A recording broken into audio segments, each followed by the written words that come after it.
ನಮಸ್ತೆ ವೀಕ್ಷಕರೇ, ನಾನು ನಿಮ್ಮ ಶ್ರೀ. ನಾವು ನಮ್ಮ ಹೊಲದ ಹಿಂದೆ ಹೋದಾಗ ಹತ್ತಿರಕಿ ಬೆಳೆದಿದ್ದನ್ನು ನೋಡಿದ್ವಿ. ಇದು ಉತ್ತರ ಕರ್ನಾಟಕದ ಫೇಮಸ್ ಆದ ಹತ್ತಿರಕಿ. ಊಟದೊಳಗೆ ಏನು ಮಾಡ್ತಾರೆ ಅಂದ್ರೆ ಇದು ಸೈಡಿಗೆ ಬಾಡಿಸ್ಕೋತಾರೆ. ನಾನು ಏನು ಮಾಡಿದೆ ಅಂತಂದ್ರೆ ಹತ್ತಿರಕಿಯನ್ನು ಕಿತ್ಕೊಂಬಂದು ಇದನ್ನ ಒಂದು ರೀತಿ ಪಲ್ಯ ಮಾಡಿ ತೋರಿಸ್ತೀನಿ ನಿಮಗೆ. ಯಾವ ರೀತಿ ಅಂತಂದ್ರೆ ಹೇಳ್ತೀನಿ. ಇವಾಗ ನೋಡಿರಿ, ನಾನು ಏನು ಇದನ್ನು ಪಲ್ಯ ಮಾಡಿ ತೋರಿಸ್ತೀನಿ ಅಂದೆಲ್ಲ, ಇದು ನಮ್ಮ ಆರೋಗ್ಯಕ್ಕೆ ತುಂಬ ಉತ್ತಮವಾದದ್ದು. ಇದು ಕೈಕಾಲು ಮೊಣಕೈ ನೋವು ಇತ್ತಂದ್ರೆ ಈ ಹತ್ತಿರಕಿಯನ್ನು ತಿಂತಾರೆ ಮತ್ತು ಬಾಣಂತಿಯರಿಗೂ ಕೂಡ ಕೊಡ್ತಾರೆ.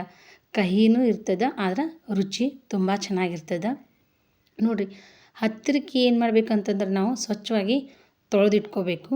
ತೊಳೆದಿಟ್ಕೊಂಡು ಸ್ವಲ್ಪ ನೀರು ಹೋಗುತ್ತನ ಅದನ್ನು ಬಿಡಬೇಕು ಅಥವಾ ಆರಿಸ್ಕೋಬೇಕು. ಆನಂತರ ಆ ಬೇರುಗಳನ್ನು ಏನು ಮಾಡ್ಬೇಕಂತಂದ್ರೆ ತೊಗೊಂಡು ನಮಗೆ ಎಷ್ಟು ಬೇಕು ಅಂದ್ರೆ ಎಲೆ ಬೇಕು. ಆ ಎಲೆಯನ್ನು ಏನು ಮಾಡೀನಿ ಅಂತಂದ್ರೆ ನಾನು ಕಟ್ ಮಾಡಿಕೊಂಡು ಆ ಹಿಂದಿನ ಬೇರನ್ನು ಈ ಕಡೆ ಎತ್ತಿಟ್ಕೊಂಡಿದ್ದೀನಿ. ಇವಾಗ ನಾನು ಏನು ಮಾಡ್ತೀನಿ ಅಂತಂದ್ರೆ ಸ್ವಲ್ಪ ಹಿಡಿಯಷ್ಟು ತೊಗೋತೀನಿ. ಅಂದರೆ ಒಂದು ಹಿಡಿಯಷ್ಟು ತೊಗೊಂಡು ಏನು ಮಾಡ್ತೀನಿ ಅಂತಂದ್ರೆ ಅದನ್ನು ಸಣ್ಣದಾಗಿ ಕಟ್ ಮಾಡ್ಕೋತೀನಿ. ನೋಡಿರಿ, ಈ ರೀತಿ ಏನು ಮಾಡ್ಬೇಕಂತಂದ್ರೆ ನಾವು ಅದನ್ನು ಹತ್ತಿರಕಿಯನ್ನು ಕಟ್ ಮಾಡ್ಕೋಬೇಕು. ಇನ್ನು ಇದು ಆರೋಗ್ಯಕ್ಕೆ ತುಂಬ ಉತ್ತಮವಾದಂಥ ಹತ್ತಿರಕಿ. ನೋಡಿರಿ, ಇವಾಗ ನಾನು ಇದನ್ನು ಕಟ್ ಮಾಡಿ ಇಟ್ಕೊಂಡಿದ್ದೀನಿ. ಇಲ್ಲಿ ನೋಡಿರಿ, ಇವಾಗ ಏನು ಮಾಡಬೇಕು ಅಂತಂದ್ರೆ ನಾವು ಅಚ್ಚ ಖಾರದ ಪುಡಿ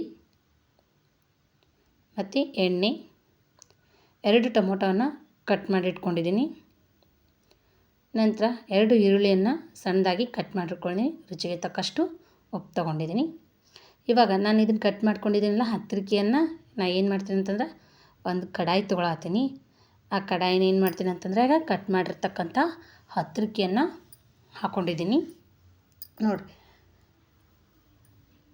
ಇವಾಗ ನಾನು ಏನು ಮಾಡ್ತೀನಿ ಅಂತಂದ್ರೆ ಈ ಹತ್ತಿರಕಿಗೆ ಹೆಚ್ಚಿರ್ತಕ್ಕಂತಹ ಟೊಮೊಟೊನ ಏನು ಮಾಡ್ತೀನಿ ಅಂದ್ರೆ ಹಾಕ್ತೀನಿ. ನೋಡಿರಿ, ಇವಾಗ ಟೊಮೊಟೊನ ಹಾಕಕತ್ತೀನಿ. ನಂತರ ಕಟ್ ಮಾಡಿರ್ತಕ್ಕಂಥ ಈರುಳ್ಳಿ ಸಮೇತ ಹಾಕೋತೀನಿ. ನಾವು ಒಲೆ ಹಚ್ಚೋದೇ ಬೇಡ, ಗ್ಯಾಸ್ ಹಚ್ಕೊಳ್ಳೋದೇ ಬೇಡ. ಈ ರೀತಿ ಏನು ಮಾಡೋದು ಅಂತಂದ್ರೆ ನಾವು ಪಲ್ಯನ ಮಾಡ್ಕೊಂಡು ತಿನ್ಬೋದು, ಅಥವಾ ಇದನ್ನು ಪಚಡಿ ಅಂದ್ರೂ ನಡೀತದೆ. ನೋಡಿರಿ, ರುಚಿಗೆ ತಕ್ಕಷ್ಟು ಉಪ್ಪನ್ನು ಹಾಕ್ತಿದ್ದೀನಿ. ನಂತರ ರುಚಿಗೆ ತಕ್ಕಷ್ಟು ಖಾರ ಹಾಕೋತಿದ್ದೀನಿ. ಸ್ವಲ್ಪ ನೀವು ಉಪ್ಪು ಖಾರ ಸ್ವಲ್ಪ ಜಾಸ್ತಿನೇ ಹಾಕ್ಕೊಡ್ರಿ. ಅದು ಸ್ವಲ್ಪ ಕೈ ಇರ್ತದಲ್ಲ, ಅದೇನಾಗುತ್ತೆ ಅಂತಂದ್ರೆ ಹೊಂದ್ಕೋತದೆ. ನೋಡಿರಿ, ಸ್ವಲ್ಪ ಎಣ್ಣೆ ಹಾಕ್ಕೋತಿದ್ದೀನಿ.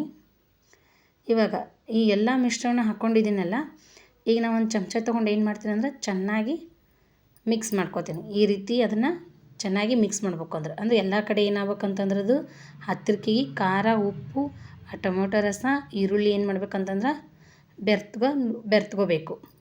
ನೋಡಿರಿ, ಈ ರೀತಿ ಅದರೊಂದಿಗೆ ಬೆರೆಸಬೇಕು.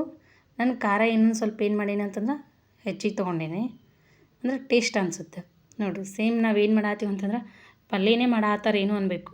ಗ್ಯಾಸ್ ಇಲ್ಲದೇ ನಾನು ಏನು ಮಾಡತ್ತೀನಿ ಅಂದ್ರೆ ಪಲ್ಯ ಮಾಡತ್ತೀನಿ.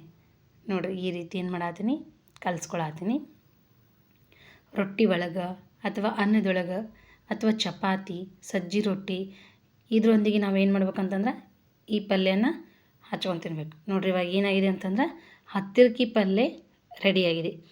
ಈ ವಿಡಿಯೋ ನಿಮಗೆ ಇಷ್ಟವಾದಲ್ಲಿ ನನ್ನ ಚಾನಲನ್ನು ಸಬ್ಸ್ಕ್ರೈಬ್ ಮಾಡಿ ಹಾಗೂ ಲೈಕ್ ಮಾಡಿ, ಶೇರ್ ಮಾಡಿ. ಧನ್ಯವಾದಗಳು.